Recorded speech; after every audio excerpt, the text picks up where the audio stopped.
Bênção, continuamos hoje a nossa série Felicidade e eu quero começar com a mesma pergunta que nós fizemos semana passada. Você é feliz ou você é infeliz? O que você tem, quais são os parâmetros ou a definição, como você tem conceituado essa felicidade na sua vida? O que vem a ser essa felicidade? Algo duradouro, constante, algo passageiro, momentâneo, efêmero, ou algo que de fato tem feito a diferença na sua vida, nas suas relações, seja conjugal, familiar, social, profissional e todas as outras relações interpessoais? Como é que você tem experimentado aquilo que Deus tem nos dado e dado a você? Desde o início, um entendimento, uma revelação que Deus nos deu para este lugar, para esta igreja local aqui, que toda família merece ser feliz. E não que ela merece no sentido do mérito, mas que ela merece porque ela pode ser. A felicidade em nossas vidas, ela independe, ela deveria independer das circunstâncias, situações ou conjunturas à nossa volta. Se nós formos esperar que todas as condições à nossa volta forem favoráveis, nunca experimentaremos esta felicidade da qual Deus nos dá de verdade. Muitos de nós temos falhado, muitos de nós temos frustrados, decepcionados, por conta dessas expectativas que nós estabelecemos, humanas, de parâmetros humanos, parâmetros passageiros, rápidos, momentâneos, e não tem conseguido experimentar algo que é possível, é verdadeiro. A felicidade, a alegria que Deus nos concede, ela não está associada se eu estou triste ou alegre. Algo que vai muito além disso. Eu posso ser uma pessoa completamente feliz, eu posso experimentar felicidade na sua forma mais integral, mais completa, mais plena, mesmo diante dos infortúnios da vida. Mesmo diante das derrotas, dos fracassos, do luto, da doença. Então, nós não podemos associar esta felicidade da qual nós temos em Deus com aquilo que são as nossas situações de vida, da qual vem e virá sobre todos nós. Para esta reflexão, nós lemos semana passada e vamos ler hoje novamente uma porção de um trecho bíblico chamado de Sermão do Monte. O Sermão do Monte é uma porção da qual Jesus ensinou os seus discípulos e uma grande multidão, como faz com as nossas vidas até os dias de hoje. Muitos estudiosos, teólogos, eruditos afirmam que o Sermão do Monte como se fosse a essência, aquilo que é o concentrado de toda a palavra de Deus. E nós podemos encontrar esta palavra, essa porção, no Evangelho de Jesus, segundo Mateus, nos capítulos 5, 6 e 7.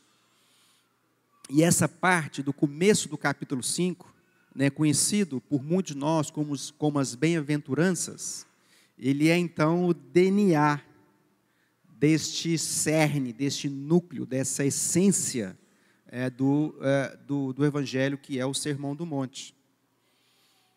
O texto que eu vou ler, do verso 1 até o verso 10, fala justamente sobre felicidade.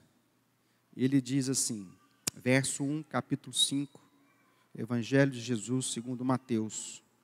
Quando Jesus viu aquelas multidões, subiu ao monte e sentou-se. Os seus discípulos chegaram perto dele e ele começou a ensiná-los.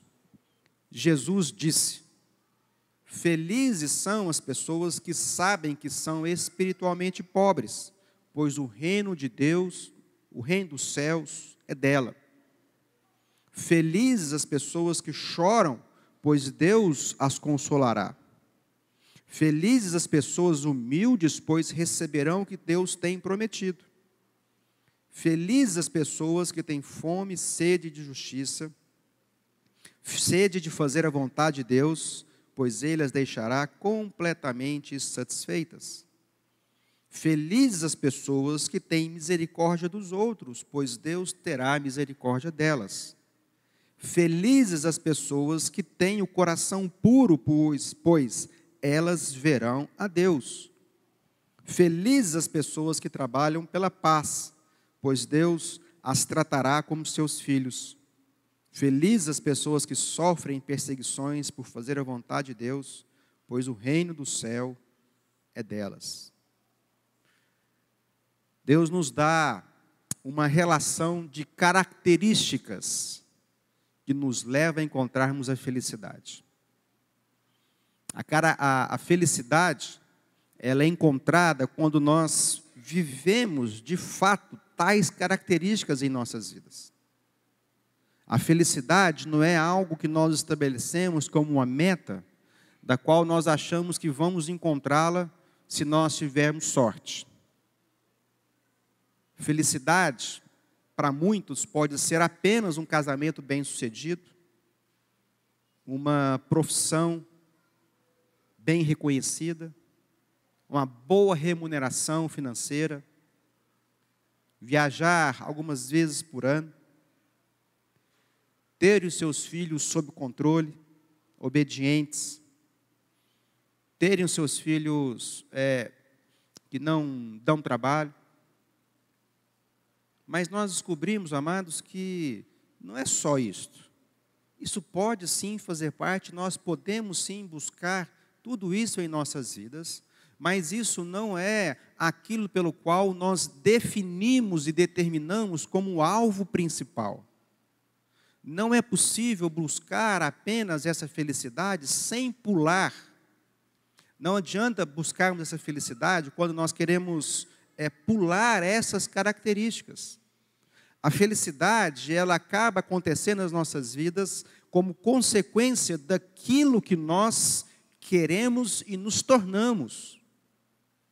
Não como esse conjunto de fortúnios, de sorte que nós encontramos na vida. Porque a vida, na verdade, ela é cheia de infortúnios. A vida, na verdade, ela é cheia de tempestades. A vida, na verdade, é cheia de confrontos, de conflitos. A vida não é composta apenas de vitórias. E talvez, dependendo da sua ótica, do seu ponto de vista, do óculos que você usa para ler a vida, corremos o risco até mesmo de pensarmos que nós temos muito mais infortúnios do que felicidade. Semana passada, nós então fizemos toda essa introdução do Sermão do Monte, falamos sobre a primeira bem-aventurança, que é sermos pobres de espírito, falamos como é necessário nos esvaziarmos de nós mesmos, que esta característica tem a ver com o reconhecimento da nossa necessidade, tem a ver com o nosso próprio esvaziamento de nós mesmos, tem a ver com a confissão que nós somos fracos, frágeis, vulneráveis, cheios de defeitos, cheios de falha. E quando nós confessamos isso, nós então nos esvaziamos de toda a nossa capacidade humana e somos cheios da graça e somos cheios da presença de Deus. Somos cheios do Espírito Santo. Hoje nós queremos falar de 3 características. Nós vamos chamar aqui de 3 bem-aventuranças, que são, na sequência, a segunda, a terceira e a quarta. Semana que vem, nós encerramos com as demais. E Mateus 5, já no verso 4, 5 e 6, diz assim: felizes os que choram, porque eles serão consolados. Felizes os mansos, ou em algumas versões, humildes, porque eles herdarão a terra. Felizes os que têm fome e sede de justiça, porque eles serão fartos. Essa nossa primeira característica de hoje, os que choram, ela já traz um grande paradoxo para a gente. Porque nós somos ensinados que nós não devemos chorar. Nós somos ensinados que nós devemos ser fortes. Nós somos ensinados que chorar é para os fracos. E nós temos grande dificuldade de expressar e de deixar fluir do nosso ser que nós sim choramos e que nós sim devemos chorar. Não apenas podemos, como devemos, porque ele fala que os que choram, eles serão consolados. Esse dilema, esse paradoxo entre a felicidade e o choro, é porque nós achamos que o choro, ele é oposto à felicidade. Nós achamos que sofrer, que passar por situações, ela é totalmente contrária, e não é. Nós podemos sim chorar, e que quando nós chorarmos, nós seremos consolados. Porque nós somos consolados por Deus. É por isso que nós podemos ser felizes. Não é o fato de chorarmos que nos faz fracos. E muitas vezes o ser humano, o que nós temos feito, nosso homem natural, é que nós temos quase que feito um culto pelo entretenimento. Nós somos obcecados por estarmos em lazer. Nós somos obcecados por acharmos que nós temos que viver um estado de sorriso 100% das nossas vidas. E quando nós descobrimos que isso não é possível, nós nos frustramos e nós nos achamos as pessoas mais infelizes da face da terra. Não temos que ter um culto, uma obsessão por essa vida totalmente de entretenimento, de lazer, de experimentar o que é só bom. Nós estabelecemos isso como uma consequência da vida que vivemos. Então não é acharmos que o choro, ele é contrário. O choro não é o oposto. O choro é porque nós choramos. O choro é porque nós somos seres que temos emoções, que temos uma alma, que temos uma mente e que somos o tempo todo confrontados naquilo que são os nossos sentimentos, bons ou ruins. Então nós não precisamos pensar que nós não podemos chorar. Nós choramos o quê, amados? Nós choramos a nossa situação, nós choramos a nossa condição, uma condição de querer fazer o bem e acabar fazendo mal. Isso nós temos que chorar. Nós temos que chorar, como Paulo escrevendo aos Romanos diz: miserável homem que sou, quem me livrará do corpo desta morte? E ele diz: porque eu bem sei que em mim, na minha carne, não habita bem algum. É isso, nós choramos a nossa condição humana, que quando estamos distantes ou quando não deixamos ser usados por Deus ou guiados por Deus, nós nos tornamos animais. Aí sim devemos chorar a nossa condição. Aí sim nós devemos chorar o nosso comportamento. Aí sim nós devemos chorar a nossa conduta e as nossas atitudes terríveis que temos uns para com os outros. Nós choramos essa condição humana. Nós choramos e nos perguntamos, por que nos leva a agir dessa maneira? Por que eu fiz isto?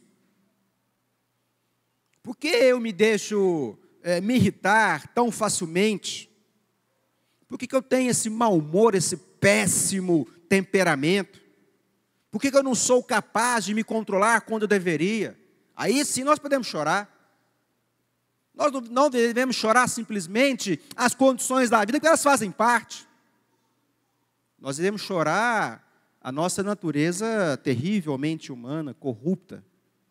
Nós devemos chorar quando nós percebemos quantos pensamentos maldosos, invejosos, ciumentos passam no nosso coração e na nossa mente. Nós devemos nos perguntar e chorar: o que está acontecendo comigo? Por que eu sou assim? Eu não deveria ser assim.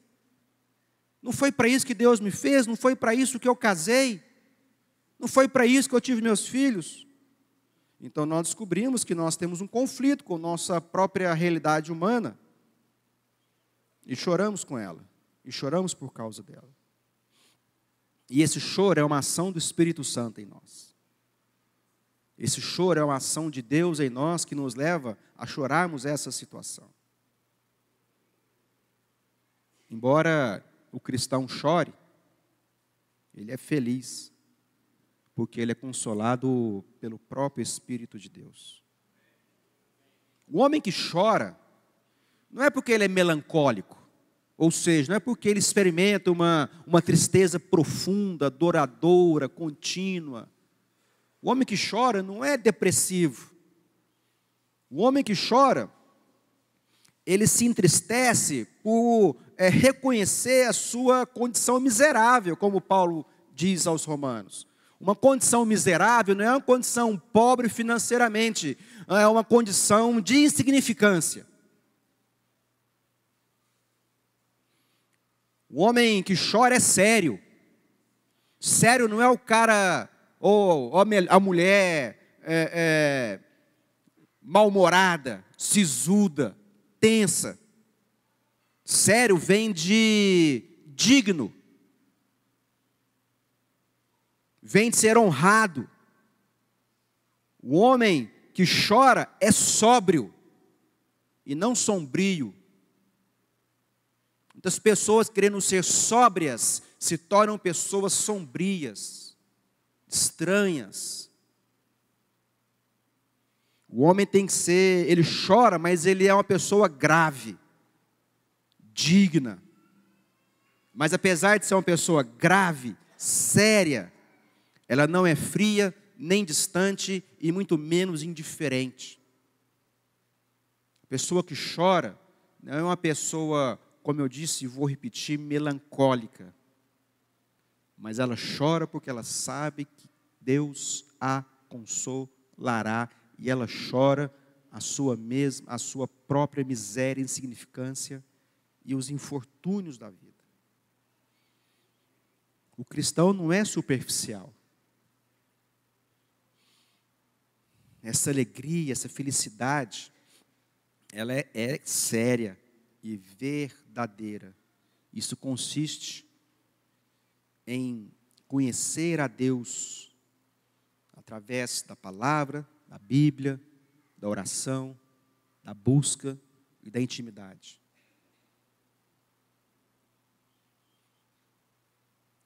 O texto também diz que os felizes são os mansos, porque herdarão a terra. Esse manso não é o folgado, não é o espaçoso, não é o chato, que não tem desconfiômetro. Não é uma pessoa inconveniente. Manso é uma pessoa que entende que ele tem que se esvaziar, ser humilde. De novo, é um paradoxo com aquilo que nós somos ensinados. Nós somos ensinados a sermos fortes, a demonstrar e expressar o nosso poderio, as nossas habilidades, sermos autoconfiantes, temos uma autossegurança e até mesmo demonstrar uma certa agressividade, para que as pessoas possam saber que eu sou forte. Essa é uma ideia do sistema humano. Esta ideia que nós temos que nos impor. Então, para que eu seja respeitado, eu me imponho. Para que eu seja respeitado, eu demonstro o meu poderio, no meu casamento, eu tenho que me impor. Na minha casa, com os meus filhos, eu tenho que me impor. no trabalho, para ser respeitado, seja por quem for, pelos pares, pelos colegas, pelos superiores, ou por aqueles que você lidera, eu tenho que me impor. Isso não é ser manso. Aí as pessoas acham que coisa de manso é coisa de fraco. E não é.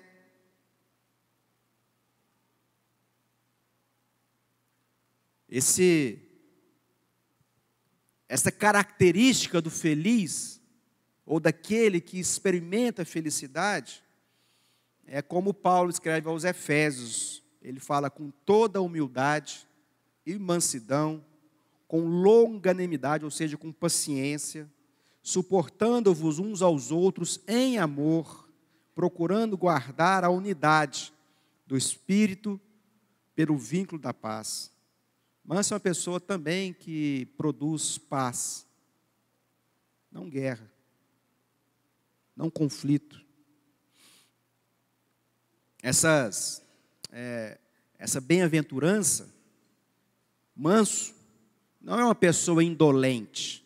Né? Indolente é preguiçoso, é uma pessoa apática, indiferente.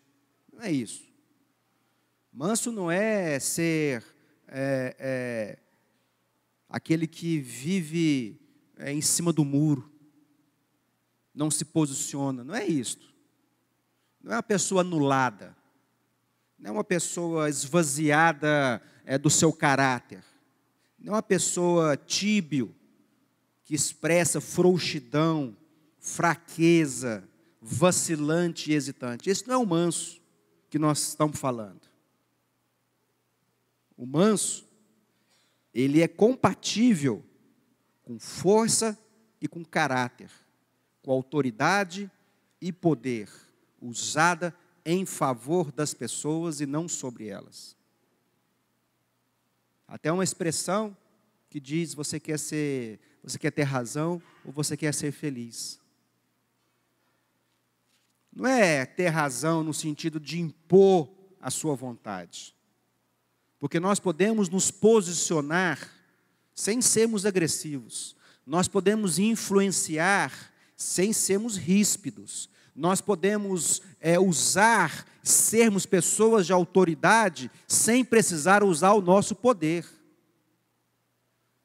Os líderes mais influentes não são aqueles que exercem poder, são aqueles que exercem autoridade em favor de e não sobre. Uma pessoa mansa é uma pessoa que não murmura, prefere os outros em honra, não pensa mais de si do que é, não impõe a sua própria vontade sobre os outros. Manso é aquela pessoa que não é presunçoso, não se vangloria, não se impõe pela força e pela violência. Mas também manso não é a pessoa que expressa uma autocomiseração. Manso não é aquela pessoa que tem essa autopiedade, dó de si mesmo, pena de si mesmo. Manso é uma pessoa cheio do poder do Espírito Santo. Jesus disse, com as suas próprias palavras, no Evangelho que Mateus registrou, no capítulo 11, dos versos 28 a 30, ele fala assim: vinde a mim, vinde todos que estáis cansados e sobrecarregados, eu vos aliviarei. Aprendei de mim, que sou manso e humilde. Jesus era manso e humilde. Não houve ninguém que pisou a face dessa terra com mais poder e autoridade que Jesus. E ele se esvaziou de si mesmo, sendo Deus, para se entregar por amor a nós e morrer em morte de cruz, para que todos nós fôssemos salvos. É um poder, é uma autoridade exercida em função das pessoas. Seu casamento está ruim, é porque ou você está querendo exercer poder sobre o seu cônjuge, ou você está postando de autocomiserado, de coitadinho ou coitadinha. Você está lá querendo que as pessoas tenham dó de você. Você está lá querendo que as pessoas tenham pena de você. Isso não é ser manso. Isso é ser tolo. Isso é tolice. Isso é imaturidade. Isso sim é fraqueza. Isso sim é falta de caráter. O manso é que ele entende quem é em Deus. O manso é aquele que é usado por Deus. Então, amados, não adianta estabelecermos que a felicidade é o seu alvo final, sua alegria, essa cultura hedonista, onde o prazer, pelo próprio prazer, está acima de tudo. O manso é aquele que é usado por Deus e aquele que se esvazia, o pobre de espírito, aquele que chora a sua condição humana, aquele que é consolado pelo Espírito Santo nas suas tristezas, diante dos infortúnios da vida. O manso, aquele que se coloca numa situação de entender que mesmo sendo uma pessoa humilde, ela se torna forte. Isso é características de uma pessoa que experimenta felicidade de maneira constante e duradoura. Não é ser aquele que impõe, não é aquele que é um déspota, é um tirano, é o algoz de todas as pessoas. E para encerrar,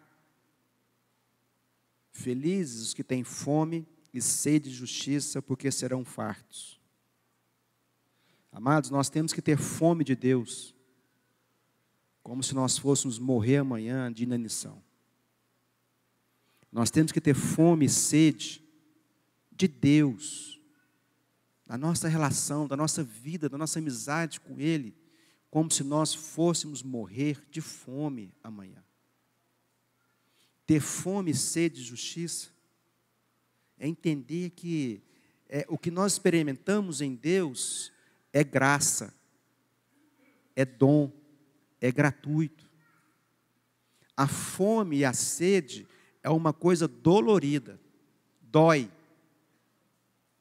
A fome dói. Quem passa fome sabe quanto dói, dói fisicamente. Dói fisicamente.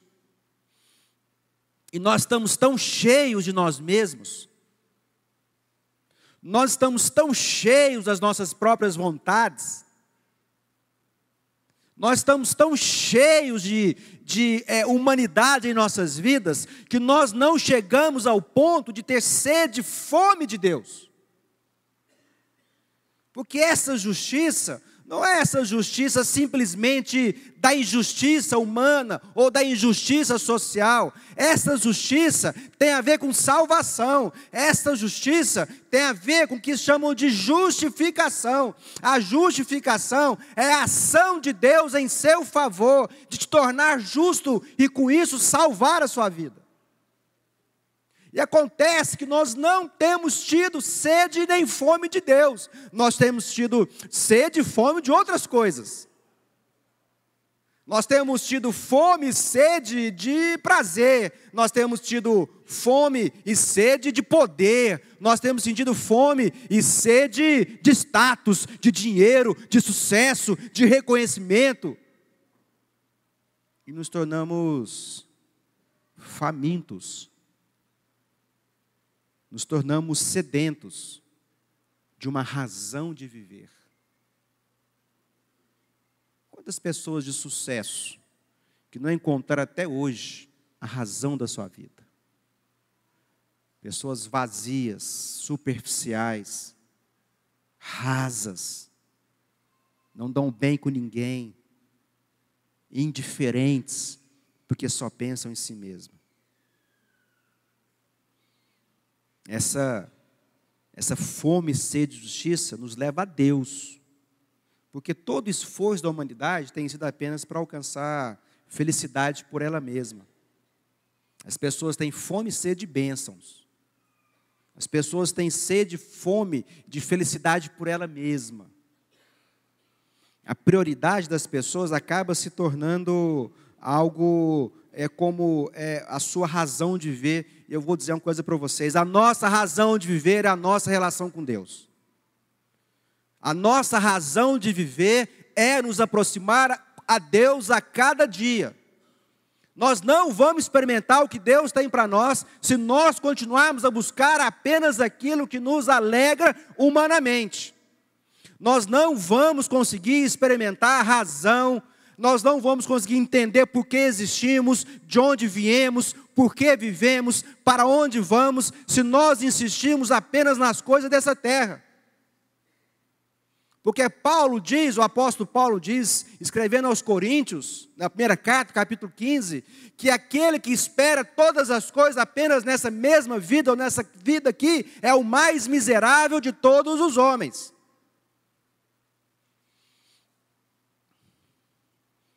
Mateus escreveu e disse, capítulo 6, verso 33, que nós devemos buscar em primeiro lugar o reino e a justiça de Deus, que todas as outras coisas seriam acrescentadas. O que nós estamos fazendo? Nós estamos buscando em primeiro lugar todas as outras coisas, para depois, se der tempo, se eu tiver força, se eu tiver disposição, eu vou buscar o reino e a justiça de Deus. E nos tornamos pessoas completamente infelizes. As pessoas, é como se alguém está sentindo uma dor terrível por conta de uma doença. Você está sentindo uma dor insuportável. E o seu objetivo de vida é alcançar algo que vai aliviar a sua dor, o seu sofrimento. Então, o seu objetivo de vida é tomar o analgésico mais forte para que aquela dor passe. Mas o objetivo do médico é descobrir a causa da dor, para que ele medique a causa, para que a dor passe.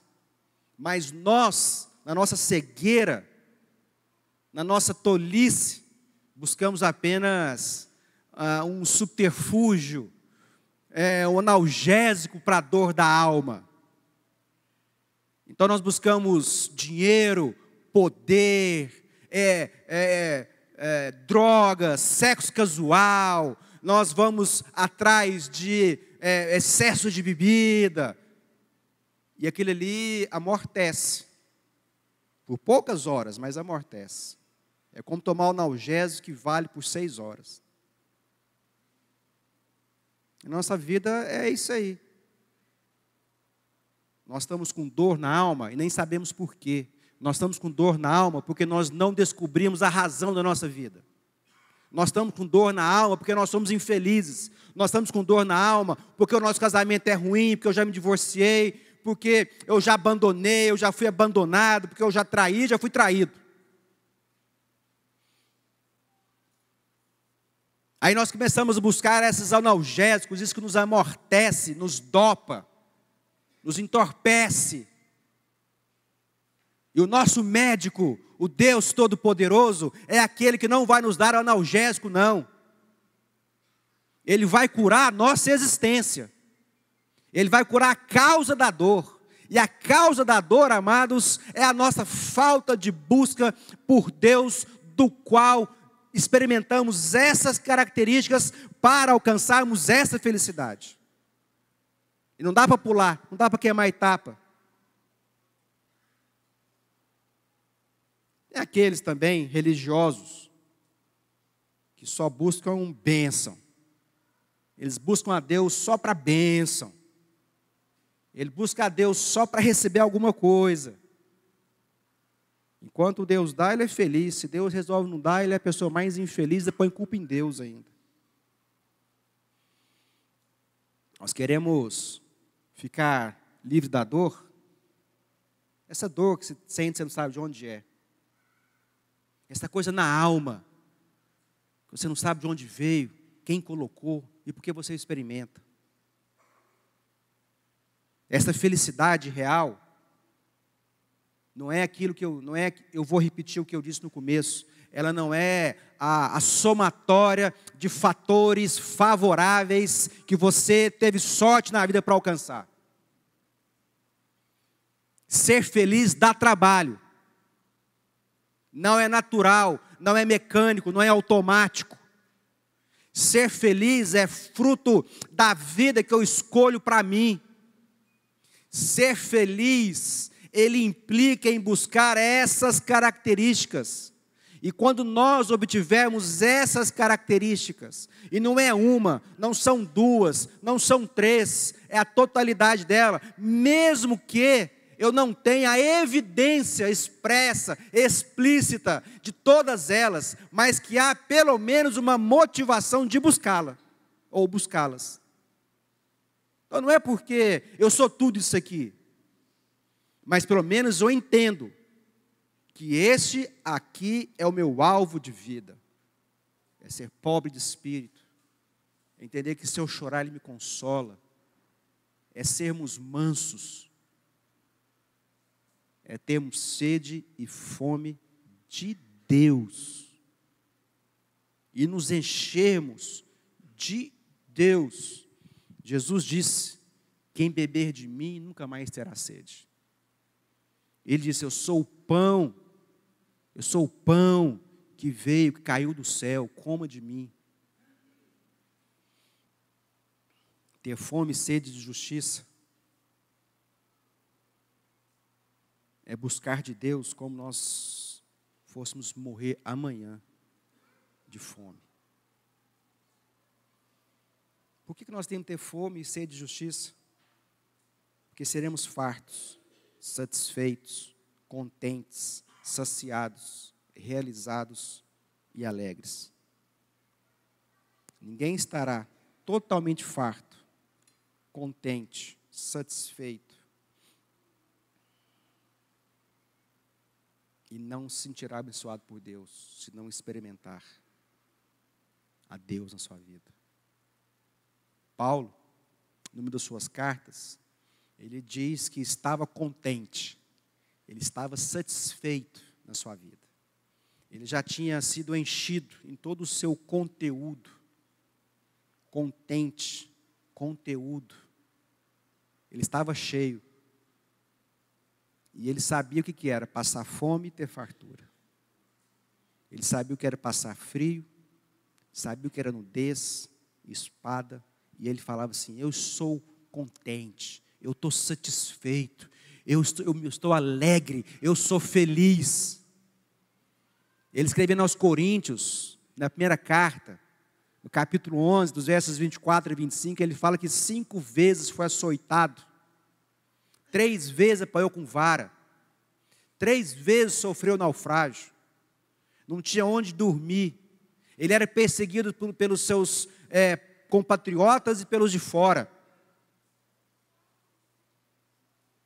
Ainda fala, e tudo isso cooperou para o Evangelho. E tudo isso me aconteceu e eu estou contente em Deus. Paulo era uma pessoa feliz, alegre, apesar de ter sofrido pra caramba. Para alcançarmos o que nós temos em Deus, nós precisamos reconhecer, amados, que necessitamos dEle. Reconhecer a nossa mais profunda necessidade. Quando nós reconhecemos essa fome, essa sede, esse sentimento de inanição, essa morte que nos ameaça por dentro e por fora, então Deus vai nos encher. E nós não teremos mais sede. E nós não teremos mais fome. E nós teremos razão de viver. E as nossas dúvidas serão respondidas porque eu sei de onde eu vim e para onde eu vou. Todo mundo quer ser feliz. Eu quero ser feliz. E nós temos que buscar tais características. E é através delas que nós podemos experimentar plenitude em nossas vidas. Feche seus olhos, vamos orar.